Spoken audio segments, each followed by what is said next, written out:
We're back live. Go ahead, Sandra. Oh. Thank you. So in both of those avenues, the original charge under the Big 12 would have already happened in adult court and been made public, correct? Let me think about that for a moment.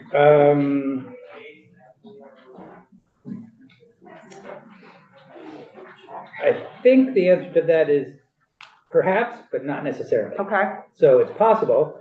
It sort of depends on how the state's attorney would have handled that case. You know, it's because say, on the sort of timeline of how a particular case might unfold, possible that a law enforcement officer sees that what they reasonably think is a victim, they notify the SA doesn't file the criminal charge against that person because they've got this notification. And as I think I have mentioned earlier, there's always some discretion apart from that for the SA to file a youthful offender proceeding directly in the family division for one of those kinds of offenses too. It doesn't necessarily have to be criminal. So it's possible, but not necessarily. Okay. So it really depends on at what point it becomes clear to someone that this may have been a victim as to whether or not criminal proceedings will have already started. Yeah, I think that's a fair way to put it. Other questions for Eric? Just one last little piece, just the effective date piece. Oh, right. See, remember clarifying there that that's over on page 3, that you'll see that's been broken out, some language added. So you have 2 different effective dates now. Subsection A, so the first 2 sections, which are the firearms pieces, they retain that December 31st. Well, originally there was a typo, it was January 1st, 2024. So the clarification correction there is that those pieces have a delayed effective date because of the attempt to allow some people some time to have unserialized firearms serialized. But the section 3, which is subsection B, has an earlier effective date, July 1st, and that's the Big 12 section. Any other questions? We are fortunate to have the head of the criminal division of the Attorney General's office, Noah. She's our next witness. Thank you, Eric. You bet.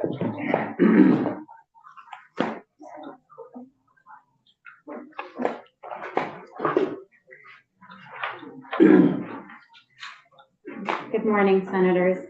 My name is Domenica Padula, and I have been a prosecutor for almost 20 years. I specialize in murder, violent crimes, sexual assaults, and child exploitation cases. I'm currently the chief of the criminal division for the Vermont Attorney General's office, and I thank you for the opportunity to speak here today on the expansion specifically of the Big 12 contained in S209. I will be extremely brief as you have a full day of testimony ahead of you and probably more important and detailed testimony than mine. But the AGO supports the specific expansion of the Big 12 contained in S209 of adding carrying a firearm while committing a felony to human trafficking and aggravated human trafficking, trafficking a regulated drug, aggravated stalking, and I'm happy to answer any questions you may have. Senator. Thanks, it's nice having you in here. I think my just general question is, can you provide a bit more as to why these offenses should originate in the criminal docket? Yes. The interesting part of why they should originate in the criminal docket is one of public accounting, right? Our criminal justice system is a public system. And it is designed that way for a number of things that we've read in our history books about kings and queens that throw people in dungeons for no reasons, and there is no way to kind of remedy that situation. Here it is meant to be a public process, and that is very important. That's also kind of in a competing interest with sometimes crimes are committed by juveniles and young adults, and there are different things that can happen in terms of the final disposition of what that is. But the Big 12 talks about the initial filings. That initial accounting of a crime or a harm that has happened and what the public knows about that at that time. What's interesting about a lot of the cases in the Big 12 and also the additional expansion is the trauma that's associated with those crimes. There are many crimes in the state of Vermont that can be done. There are very specific ones that there is this policy concern because it affects other people in more advanced ways, in the community in more advanced ways. Take a murder. When a murder happens, it is not quiet usually. There's a family that's affected, there's a community that's affected, and there are questions and concerns, an immediate public safety response that deals with those kinds of things. The public needs to be aware that something is being done about it. We do not want vigilante justice. We do not want other kinds of things that happen in the community or misinformation, as we've seen the effects of misinformation can have on the community and the public. We want there to be a fair accounting of an allegation of what happened, right? Additionally, so we think it's about public trust in terms of knowing something's going on, immediate public safety. The other issue is sometimes when you have a murder or some kind of investigation like that that happens very quickly, there may be witnesses that don't know they're witnesses because they were driving down the street and they saw something strange and it didn't register. They watch the news, they look at something and they're, oh my gosh, something happened here. I should call the police. I should say, I saw 2 people that night. I just didn't see one, or however that looks like. There's ongoing investigations and ongoing things that can happen that the public may have answers to, that if it is kept away from them, we will not have the benefit of that. And that benefits everyone as we seek the truth, defendants and victims and their families. There is also a general community deterrence factor in that, is that when something happens like this, when there's a murder, when there's a sexual assault to that level, that there's a serious consequence, at least at the beginning, right? That someone knows it's not quiet. And some of those cases, especially in dealing with sexual assault cases, silence is very disturbing and silence is very powerful in some of those spaces, and the need to keep it quiet. There is also a recognition of victims and victims' safety, that these things, these crimes specifically, happen to someone too, very specifically, and that they have a right to be validated in that experience. They have a right to be supported by the community and their needs in that experience, so that they are not silenced or marginalized in those spaces. So those are the initial kind of concerns and things that we looked at in order to say, why is there a Big 12 anyway, and why the expansion might be appropriate. So those are some of those reasons. Thank you, that's helpful. Appreciate it. Other comments or questions about the Big 12 sections of the bill? You're done. Thanks so much for coming over. Thank you for Appreciate it. having me. I And we appreciate look that. forward to seeing you on other issues. Sounds good. Thank you for your time. I know people haven't gotten testimony ready, but if there's other people who would like to speak on the changes to the Big 12, I'm happy to hear from Marshall right now. Sure.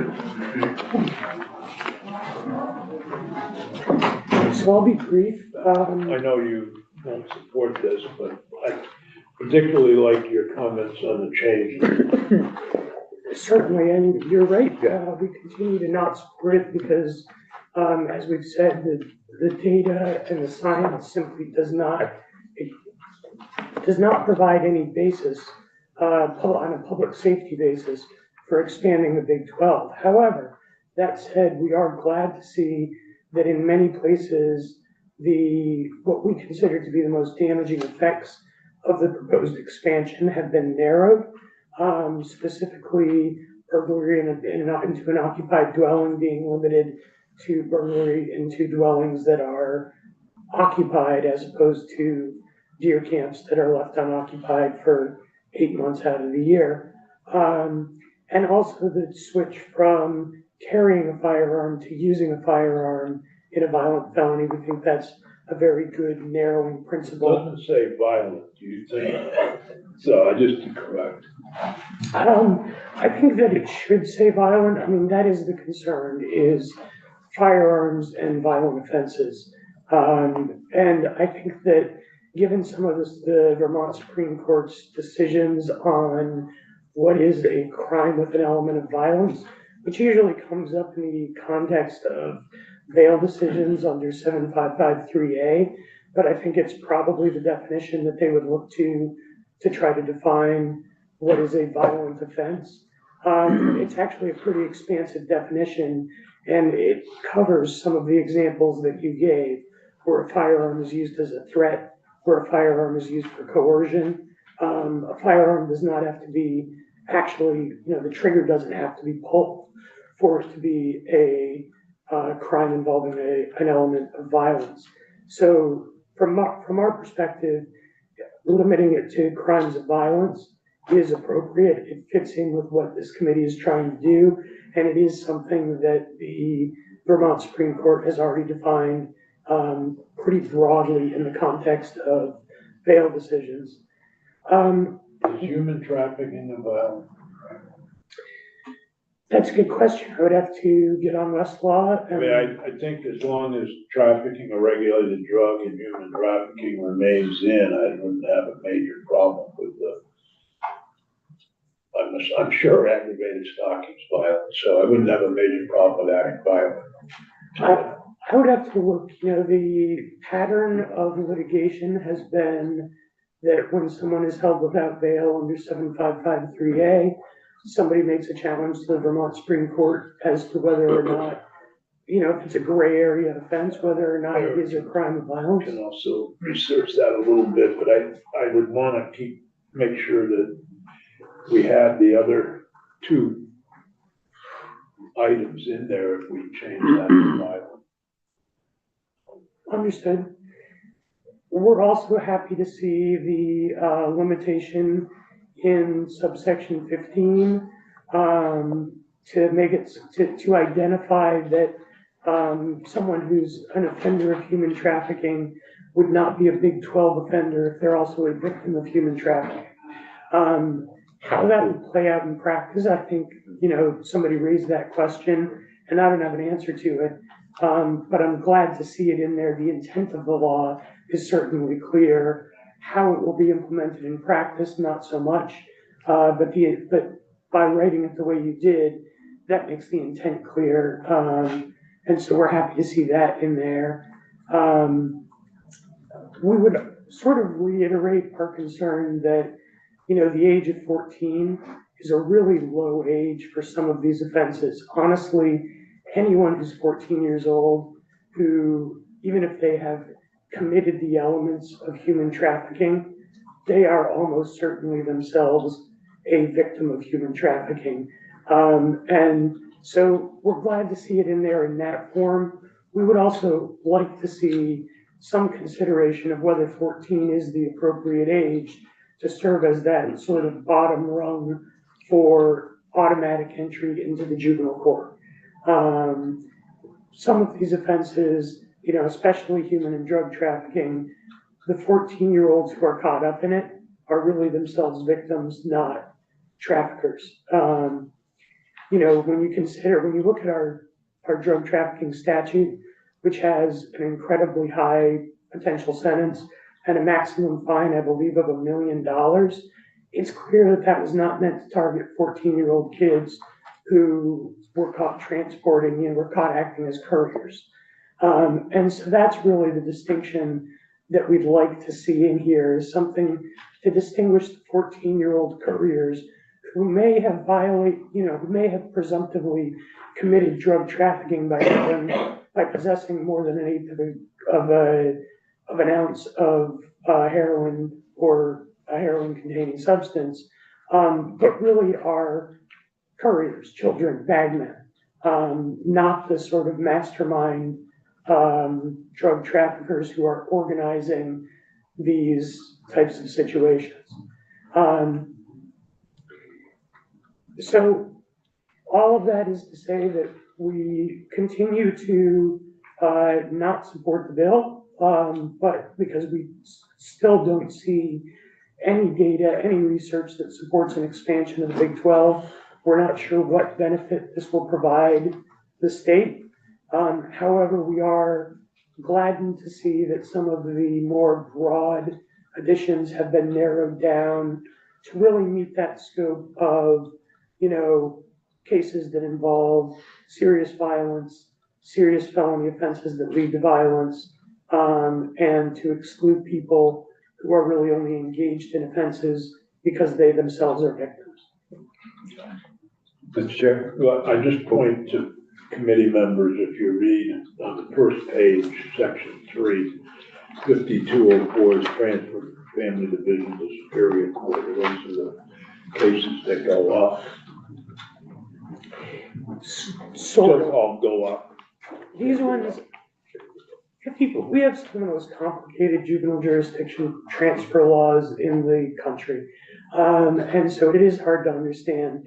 Even though 5204A is titled transfer from the family division to the Superior Court, it's not for the Big 12, or the expanded Big 16 or 14 or whatever it turns out to be.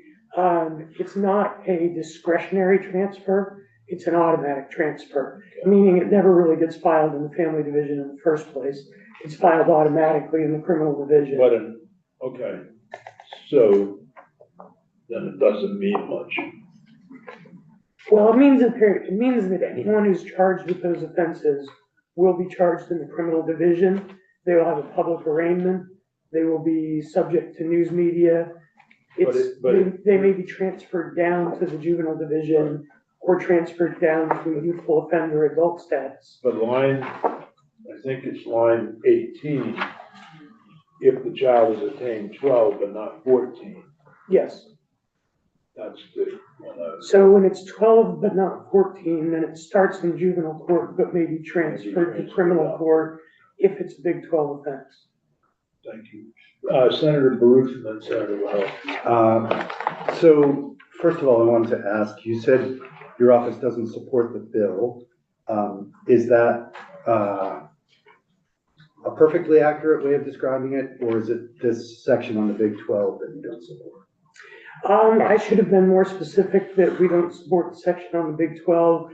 Rebecca will be in later today to talk about the first two sections, and I'm not actually sure what she'll say about that. We've had alternating rounds of illness in our office that has made it so that we're not as communicative internally as we usually are. Got it. Thank you.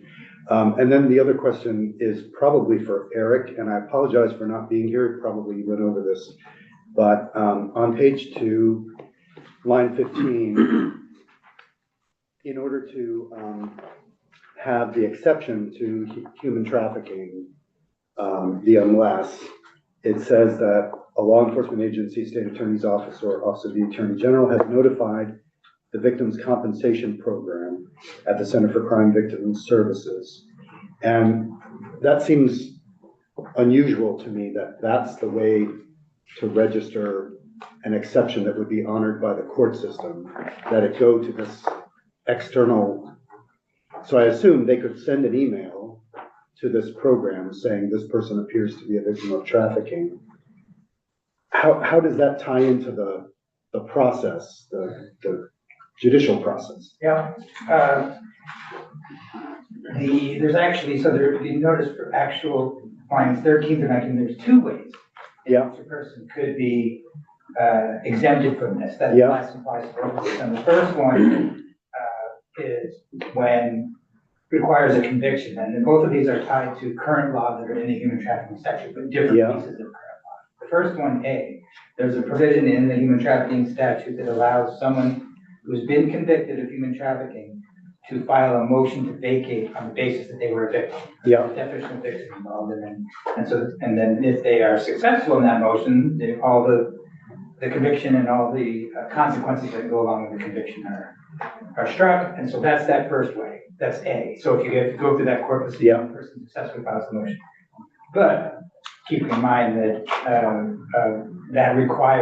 that doesn't have to go after the conviction, requires a motion, etc. Subsection B is another way in which someone could not be covered by the Big 12 piece of this. And that is, there's also in current law that language that you see is actually an existing process in current law that requires, it's not a may, it's a shall. If the state attorney's office or the AG or a law enforcement agency has reasonably, person reasonably appears to them to have been a victim of human trafficking, they have to, they're required to notify the Victims' Compensation Program so the person can qualify for restitution. My goodness, Yeah, the wall is flying down. I hope that doesn't mean I was saying something inaccurate. No, I don't think it did any damage. We'll have somebody from BGS come in. I don't think it did any damage, yeah. I think it's okay, other than that one. Well, it seems to have gone off that little. Right, should I give it a try? Oh, Eric, you're in charge of repair and maintenance. Yeah. Send us your bill as a So I take the point that services to BGS. it's in current law, so this is just a way that the prosecuting office might not prosecute, but they have to notify so that that person qualifies for compensation. But it makes it sound as though the notification renders them free from prosecution, but they're free from prosecution because the prosecuting office is of the opinion that they're a victim. That's right. And so, And they've made the notification. yeah, Yeah. it's just, that seems weird to me that the notification to this external entity has this effect in law, if that makes sense. Yeah. Anyway, Yeah. thank you, Eric. Senator Bahowski. Thank you, Marshall. So you said that there is no evidence for research or data that supports expanding the Big 12. Is there research or data that supports the current Big 12 as adding to public safety? No, in fact, the research shows that even older youth, even what we would call I break youth down into a few categories, and what I would call emerging adult youth, which has been an area of study that's really picked up in the last decade or so, talking about kids who are nearing the end of their adolescence, so 18 to 25, that even among those youth, the older youth who have committed severe acts of interpersonal violence, including murder and aggravated assaults, when they are treated as adults, they are more likely, when they are released, to commit more, to recidivate on what they call index offenses, meaning offenses that are similar to the offenses that put them in there in the first place, than if they are treated in the juvenile court system or in a hybrid court system. And based on that, from our perspective, we're just looking for evidence that this has some public safety benefit, and we're not finding it.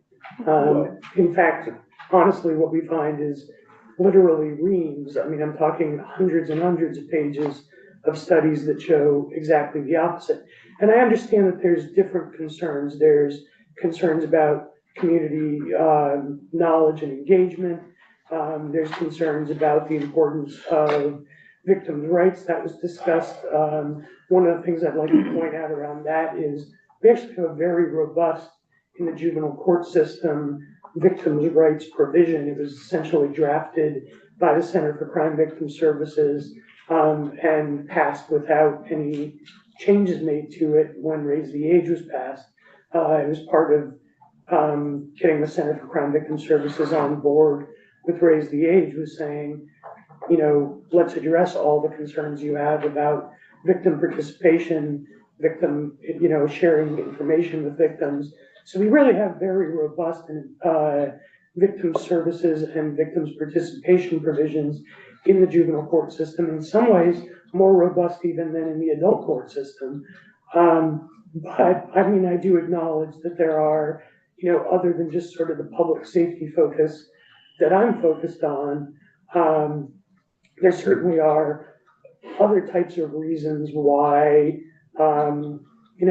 why people want to expand rather than, from our perspective, eliminate the Big 12. And I understand that.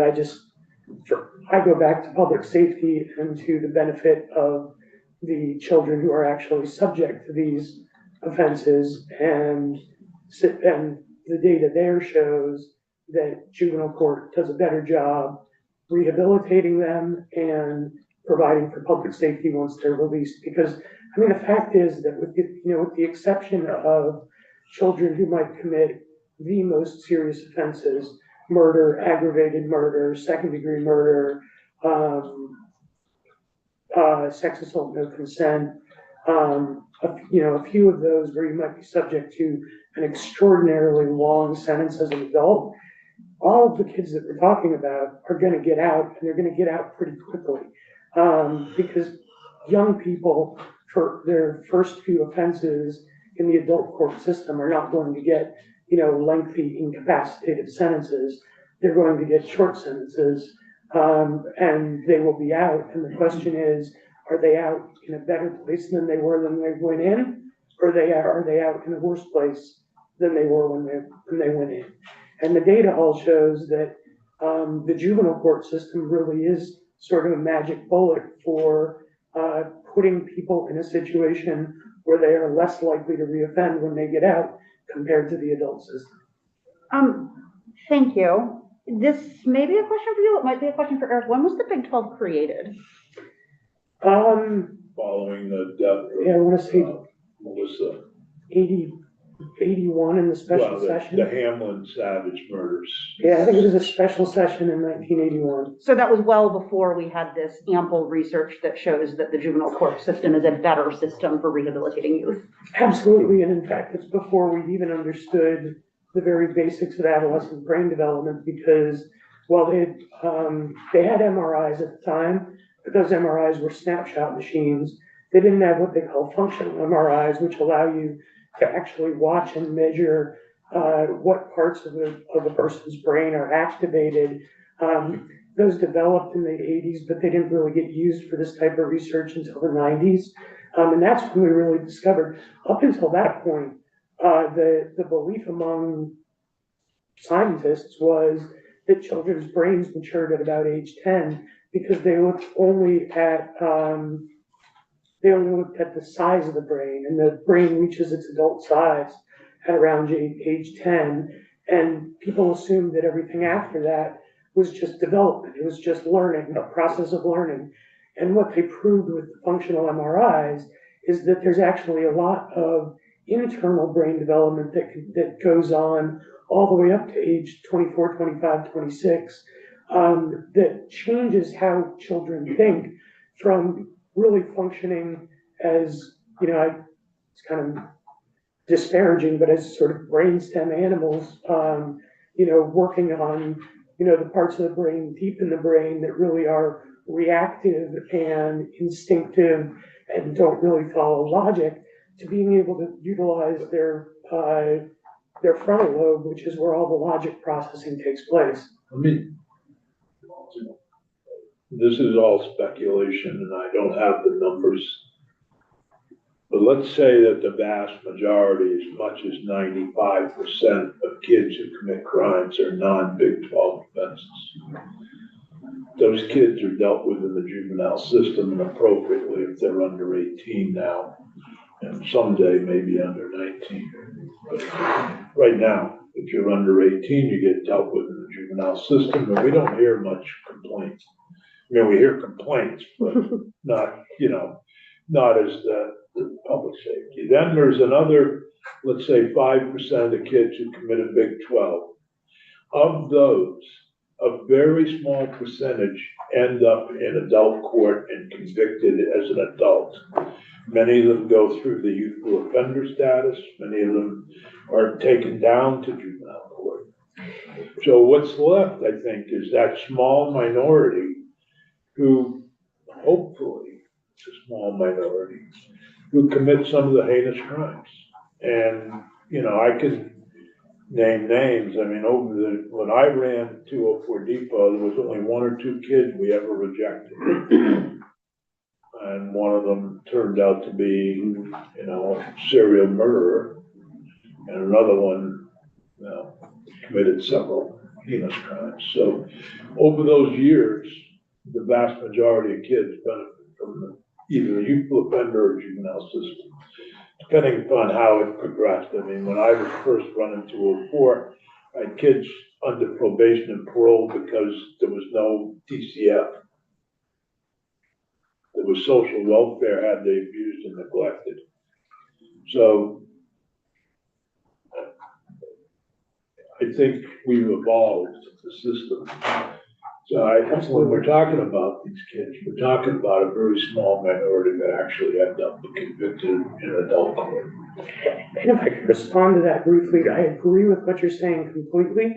I just think that from my perspective, what you just said is actually the reason why these cases should originate in the juvenile court, because none of this, if we were to get rid of the Big 12 altogether, we would not be getting rid of the transfer provisions. We would not be preventing prosecutors from taking those few heinous cases and transferring them up to the adult court. In fact, I was just doing a consult with one of our attorneys the other day, where I told her, based on the facts that she told me about her juvenile client, I said, you have no chance of winning the transfer. This was a case that was charged in juvenile court, and the prosecutors are trying to transfer it to criminal court. And I told her, you have no chance of winning that. I mean, every fact stacks against you. And that is one of those heinous cases like you're describing. And it doesn't at all take the prosecutor's right to transfer that case up to the criminal court, to hold the case in public and to impose a criminal sanction. It's just a question of, are we taking the vast majority who really belong in either youthful offender or juvenile court and putting them in adult court first and then transferring them down? Or are we taking the whole pile and putting them in juvenile court and then identifying those real heinous offenders and sending them up? Senator And Senator Bowski, Senator Barista. yeah, what Marshall just said speaks to what my comment was gonna be. I think in terms of the politics of these situations, because they're traumatic for the community and people are shocked, they're wanting a quick, hard response, even though the data might not support that as being the best way to proceed. And so it seems like what we're talking about is this system that takes care of that. But then what we're saying is that the majority, the vast majority, are going to then be transferred down. But as we talked about, that leaves them with the residue of that, the kind of explosion of coverage that will remain in the internet about their crime. And then most of them get transferred back down, except for the small minority. So I have to say, like, from the beginning of this discussion, I was just wondering if you can still transfer up and there's a small minority that you would want to do that with, why not transfer up the small minority rather than a default provision that everybody goes to criminal court? And I'm having a little trouble with that. I think the majority actually who commit the Big 12 and are charged with the Big 12 probably end up in youthful offender status and that's Right. how they go down. No, and that's what I mean, the majority go back down, but why? It seems like we're creating an unnecessary loop for the majority that we could eliminate and then just have the small minority transferred up, but. Yeah. Senator Norris. Yes, The quiet one. you had mentioned, Marshall, that for those cases that start in juvenile court, they're gonna get out for the first couple of offenses, is what you stated. And you said you had studies of hundreds and hundreds of pages that show that the recidivism is less if it starts in juvenile court. Do the studies actually tell us at what age this cures itself? Because I'm a little concerned about, when you state, well, during the first couple of offenses, they're going to get out. How many offenses are they allowed and at what age does it start to kick in? So most of the studies were based on a really large, I don't want to call it a study, I guess it was more of a data set that was created. Excuse me, the Pathways to Assistance data set, from which a large number of studies have been created. You had a little competition there, Mark. I'm so sorry. That's all right. I like the musical backdrop for my testimony.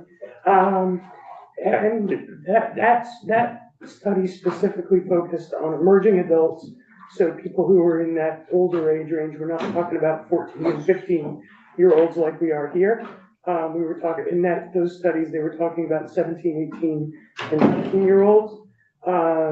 And those studies didn't define like, here's where the age range ends, because they were limited by what they had studied, which was up to age 19. We're not really sure as to when this stops at. Well, we do actually have a lot of data on desistance in general that shows that children do naturally desist from committing offenses. It changes depending on whether you're talking about young men or young women. Young women typically enter that adolescent phase a few years earlier than young men, and also exited a few years earlier than young men, usually around 23, 24. Young men enter that adolescent phase a little later and exited a little later, usually around 25, 26, 27. There's also some data that shows that children who have had significant trauma backgrounds, that adolescent experience is delayed. And for them, that period where their brain is functioning more like the brain of a 14 or 15-year-old and really not connecting with their frontal lobes, can actually extend a little bit longer than that. Thank you. I'm confused about brain information here. I'm not quite sure I buy into that, but thank you. Well, the simple part of it is this, is if you are faced with, even as an adult, if you're faced with a highly stressful, highly traumatic, or highly dangerous situation, you're not responding with the logical part of your brain, which sits right up in the very front. You respond with the, essentially the amygdala, the part of the brain right at the top of your brainstem, that it controls your fight or flight response and your essentially self-preservation responses. And the issue with children is that the front part of their brain really hasn't developed connections to the back part of their brain. And so they're always in this sort of heightened, high adrenaline, fight or flight, self-preservation response, which causes them to be impulsive, causes them to be really reactive to their peers, causes them to be really reactive to all kinds of situations that they perceive as challenging, dangerous, or where they are feeling overpowered or outnumbered. And it's only as they get older and develop those connections with the logical part of their brain that thinks through these things, that they start to process things actually more slowly and more carefully and make better decisions. We would hope. Some of the studies that have been done on it are amazing. They did a whole series of them at Dartmouth, where they took Dartmouth freshmen who were very young, and then did a sort of longitudinal study as they got older. And they would put them on a functional MRI and ask them questions that seem obvious to us, like, is it a good idea to chew glass? Is it a good idea to jump in and swim with sharks? Is it a good idea to jump off a 3-story building? None of these kids were getting the questions wrong, but in looking at how they processed them, they processed those questions very, very slowly, something like 3 to 5 times more slowly than adults did. Adults were able to process those questions very quickly. Of course, it's not a good idea to chew glass. Of course, it's not a good idea to swim with sharks. Of course, it's not a good idea to jump off a building. Children had to really think about that. And the example they give is, when it's something so obvious as should you chew glass, and a child has to struggle to make that decision. Imagine a child making a decision like, should I get in a car with these kids tonight?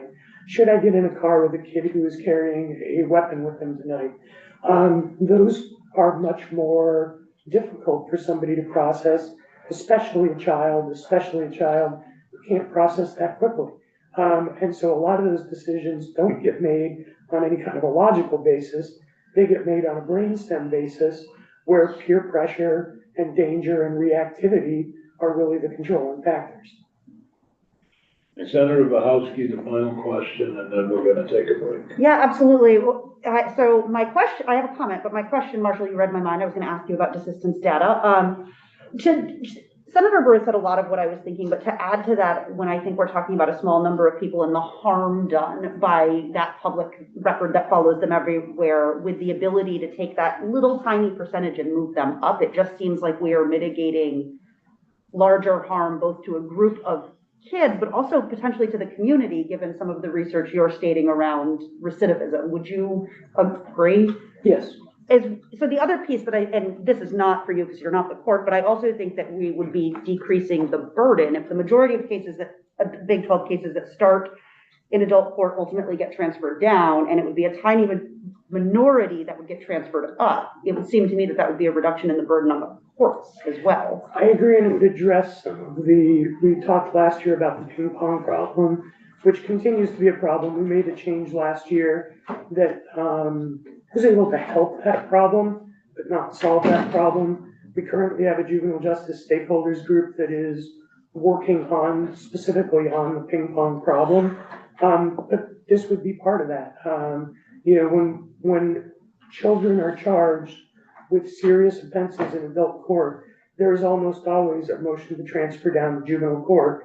And that sometimes results in then a subsequent motion to transfer to youthful offender status.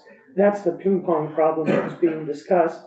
And having more of those cases start in the juvenile court would certainly help to alleviate that ping pong problem. I think, final comment is that meeting some of these individuals, they aren't, one of the scary things is coming from a drug culture that we have today in this state and nationally, quite frankly.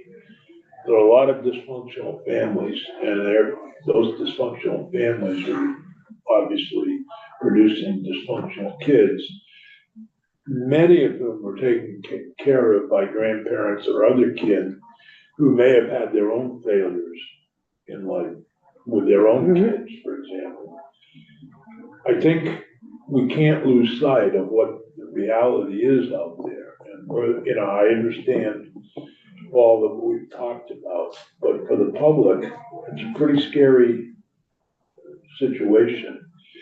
And for the public, and for looking at some of the behaviors of some of these kids that have been reported to me, not necessarily by name, I have no idea who they are. I'm just hearing about some of the behaviors from people I used to work with. We can't discount the behavior of many of these young people. And I think personally, unless we are able to get our hands around this drug problem, we're going to see worse things. I think I would agree with everything you say again, but come to a different conclusion. Understood. Which is, I agree that the root of a real lot of the problems that we're facing, especially with our most serious young offenders, are really rooted in family dysfunction. And that's what the juvenile court is actually set up to address. And our adult courts, our Department of Corrections, really doesn't have any component that deals with family dysfunction, with addressing, families as a whole. Instead, DOC's mode of their method of treatment is really focused on the individual, on risk reduction programming, that's focused on essentially individual cognitive behavioral therapy techniques. It's not that sort of, let's get to the root of the family dysfunction that's caused this generational misconduct. And so I agree with you completely that the root of a real lot of this is family dysfunction. And I think, but my conclusion is that that's why these cases belong in the juvenile court, where we have DCF that is specialized in dealing with family dysfunction. Totally understand, Marshall. Disagree about that. It doesn't help that we have no place for these kids. No, it's I agree with that completely She's in also. my lap. Thank you. I'll get back at 10:15. All gonna Thank you. Someone stole it. Gonna hear on the other end